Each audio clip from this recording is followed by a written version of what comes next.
Hello guys. आज हम पढ़ने वाले हैं चैप्टर 3 मनी एंड क्रेडिट।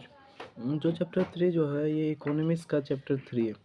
इस चैप्टर में हम लोग पढ़ेंगे मनी और क्रेडिट के बारे में। पहला जो टॉपिक है ये है money as a exchange, money as a medium of exchange. Money कैसे मीडियम ऑफ एक्सचेंज है। तो the use of spends a very large part of our everyday life. Look around you and you easily to be able to identify several transactions involving money in any single day।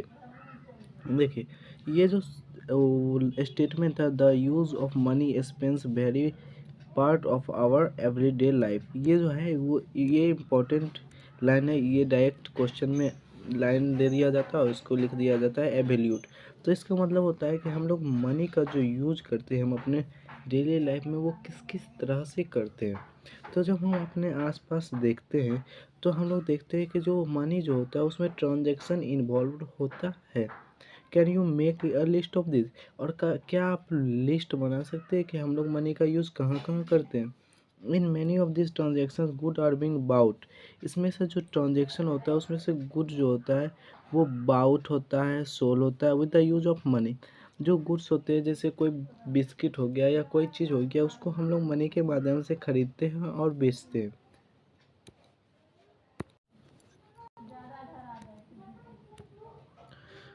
We still sold with use of money. In some of these transactions, service are being exchanged with money। और ऐसे जो transaction होते हैं उसमें money जो है वो exchange की तरह यूज होते हैं। Some there might to be useful actually। A transfer of money take place now, but a promise to pay more money later। जो ट्रांजेक्शन ऑफ मनी होते हैं वो होते हैं कि प्रॉमिस के तौर पर, जैसे कि कोई चीज़ हम लोग सामान लेते हैं, हम लोग बोलते हैं कि बाद में पे कर देंगे, तो ये प्रॉमिस होता है। मनी एक तो प्रॉमिस के लिए भी यूज होता है कि हम लोग कोई गुड्स खरीद लेते हैं और उसमें प्रॉमिस कर लेते हैं कि हम बाद में उसे लौटा देंगे। Have you ever wonder why transactions are made in money. आप कभी ऐसा सोचे हैं कि जो ट्रांजेक्शन है उसे मनी में ही क्यों दिया जाता है। The reason is simple, it would be difficult if so manufacture. इसका जो रीज़न है वो बहुत सिंपल है कि काहे हम लोग जो एक्सचेंज ऑफ करते हैं कोई भी चीज़ का वो मनी में करते हैं। A person holding money can easily exchange it और एनी कम्युनिकेट और सर्विस डेट और शी माइट। देखिए, अगर कोई आदमी जिसके पास पैसा, जो पैसा को होल्ड करता है, वो इजीली एक्सचेंज कर सकता है और कोई चीज़ से इसलिए एक्सचेंज कर सकता है। इट मीन्स दैट वो गुड्स और सर्विस जो वो लेना चाहता है वो इजीली एक्सचेंज करके ले सकता है। और कोई भी सर्विस भी वो ले सकता है by the exchange of money. Thus everyone refers to receive repayments in money and then exchange the money or things they want। और जितने भी लोग हैं वो पहले मनी से एक्सचेंज करते हैं जो भी चीज़ वो चाहते हैं।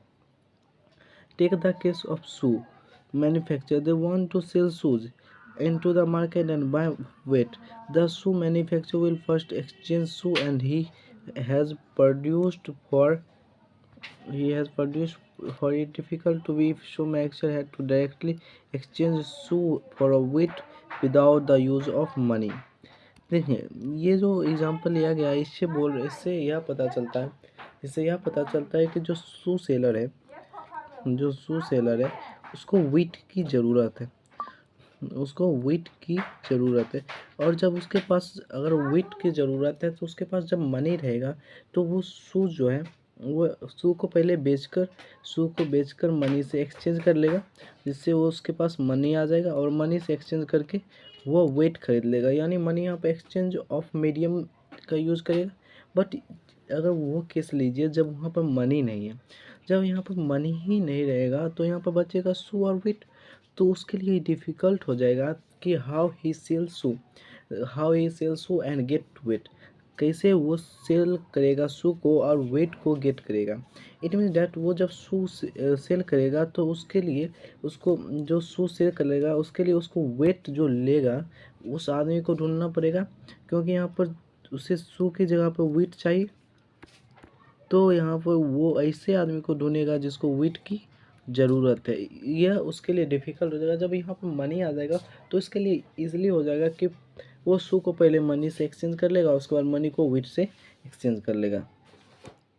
He would take to look for a wheat growing farmer and who not only want to sell and who also want to buy the shoe.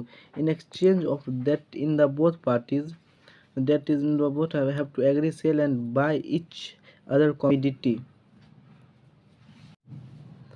By each other commodity, this is known as double coincidence of want.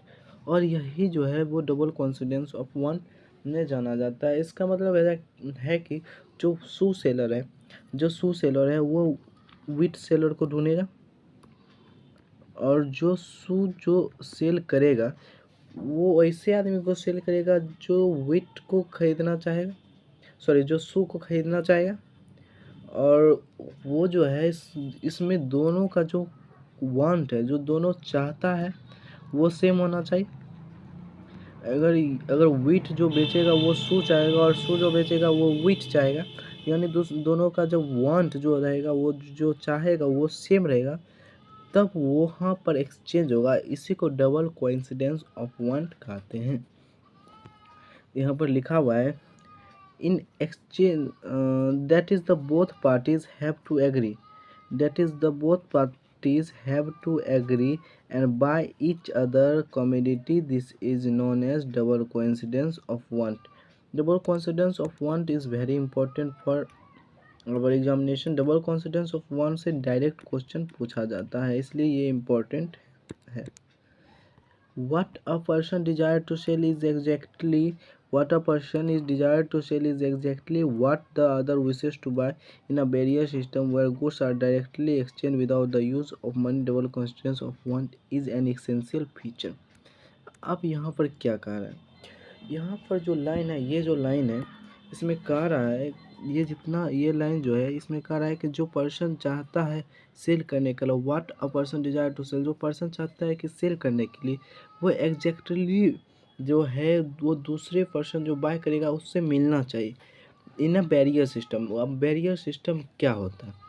Barrier system ऐसा system होता है जिसमें money का कोई role नहीं होता, उसमें exchange of goods होता है। उसमें क्या होता है? एक्सचेंज ऑफ गुड्स होता है। वैसे सिस्टम को बैरियर सिस्टम कहते हैं। और एक्सचेंज ऑफ गुड्स का एक इसेंशियल फीचर क्या है? Double coincidence of want.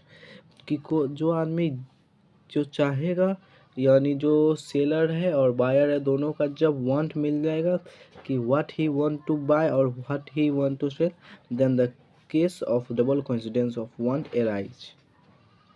समझे? In contrast, in an economy where money is true is in use. अगर एक कॉन्ट्रास्ट देखा जाए, जब मनी यूज होता है तो money by प्रोडक्टिंग the crucial intermediate step eliminated the need of double coincidence want. If no longer necessary for the shoes manufacturer to look for a farmer who will buy this shoes and the same sell him weight. यहाँ पर जो है वो बोल रहा है कि जब मनी आ जाएगा तो मनी जो है वो इंटरमीडिएट के तौर पर वो काम करेगा। मनी जो है वो इंटरमीडिएट के तौर पर काम करेगा। जब वो इंटरमीडिएट के तौर पर काम करेगा तो वो जो है वो डबल कोइंसिडेंस ऑफ वांट को एराइज होने ही नहीं देगा। जिसके वजह से जो व्हीट सेलर है या जो शू सेलर है वो दूसरे व्हीट सेलर को नहीं ढूंढना पड़ेगा कि जो शू खरीदेगा, यानी वो डायरेक्ट एक्सचेंज ऑफ मनी से एक्सचेंज कर लेगा। इसलिए यहाँ पर जो डबल कोइंसिडेंस ऑफ वांट कैसे खत्म होगा? तो by the money. All he has to do find a buyer for his shoes. Once he has exchanged his shoes for money, he can purchase with other commodity in the market. Since act as an medium in the exchange of money, it is called a medium of exchange. जब money जो है act as intermediate, जब money intermediate की